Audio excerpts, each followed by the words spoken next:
I am generally quiet during the process because you can't talk back. So it's a very one-sided conversation, and that's like I feel is unfair to you. But because you ask, I will sort of talk to you and answer those questions. I hope I like remember them as we're moving. And go across your mouth.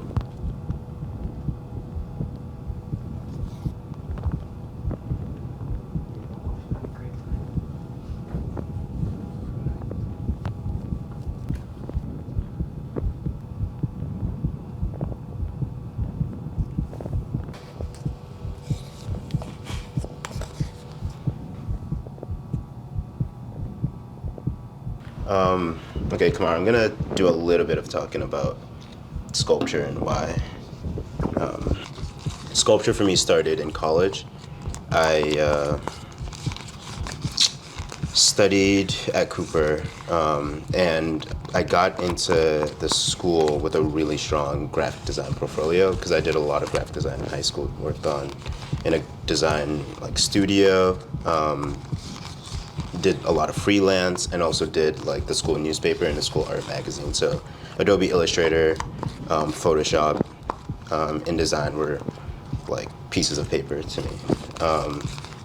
And the first lecture I had at Cooper was this 4-hour like rant by this guy, Dennis Adams, about modernity, conceptual art, Duchamp, Joseph Beuys, sculpture.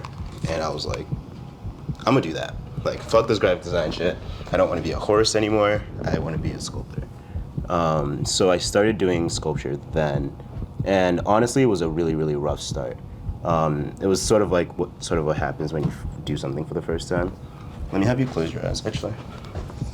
It's sort of the thing, beginner's luck, but also like beginner's like failure, and ultimately, I was just really, really interested in the genre of sculpture, and it also felt like the closest or like the most immediate way to do what I wanted to do in college, which was in my college essay I wrote about, my college application essay I wrote about wanting to be able to communicate the ineffable and trying to find a language or a way of communicating that could accurately do that. And for me, it wasn't writing.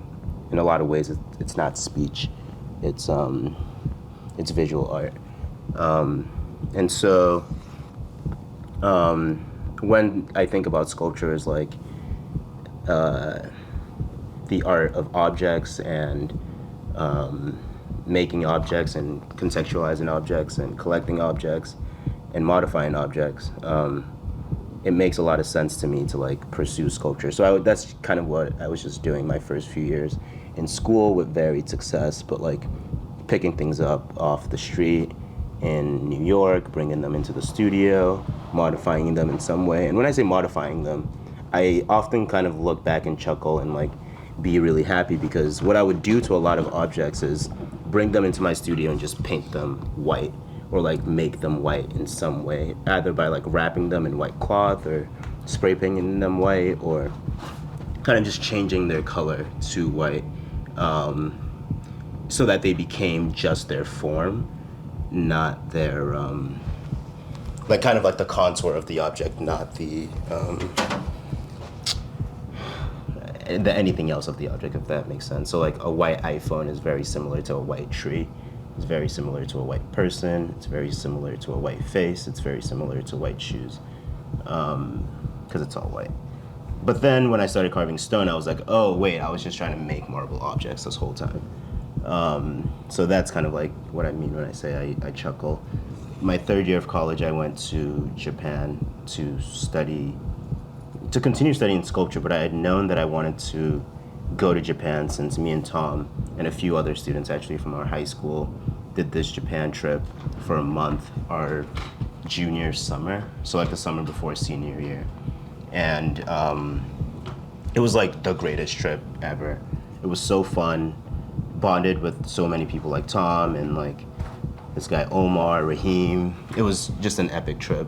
And I remember leaving and thinking, yeah, I definitely have to come back here And then when my college like had a study abroad program, but also had a study abroad program with a school in Kyoto, and that school happened to have literally a stone carving course, I was like, okay, this sounds like it.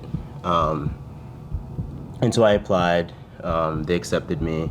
And the funny thing is, the first kind of course I took there was a granite carving course. And I really, really wanted to carve marble specifically.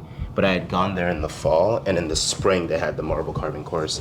Generally, study abroads at Cooper, and I think in general are like 1 semester long or half a year.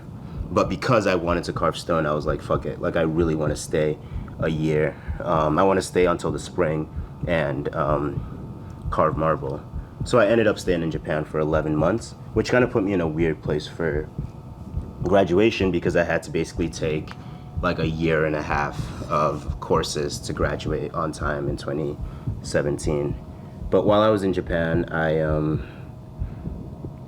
for like as an exchange student, I started this sculpture towards the end called Stone of Sex, and I kind of knew that I wouldn't finish that sculpture, but it would like anchor me in Japan in some way that would allow me to come back to Japan. And I ended up going back for my master's in sculpture, and my like thesis and sort of objective was to finish that sculpture, but also to develop like a practice around sculpture and a way of thinking about sculpture, marble sculpture specifically, in the 21st century. A lot of that involves certificates of title and authenticity, but also proper documentation and also like process for making sculpture. I feel like I've talked a lot, and you're definitely listening, I can tell, but you can't respond, which is kind of why I don't love talking while doing this, but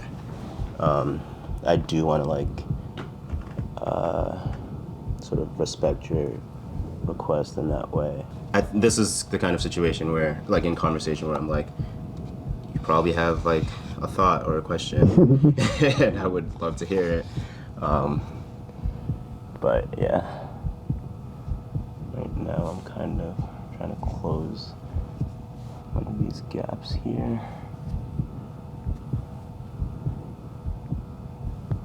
We're really close to halfway through this one.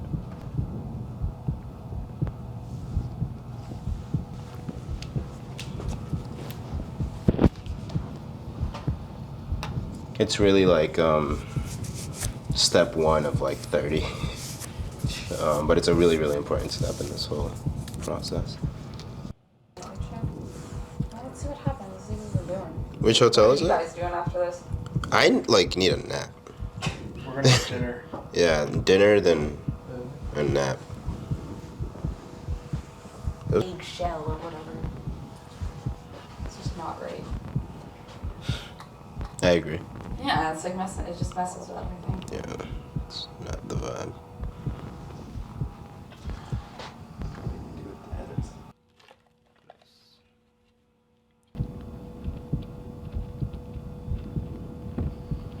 You can open your eyes. There he is. The eyes open are going in.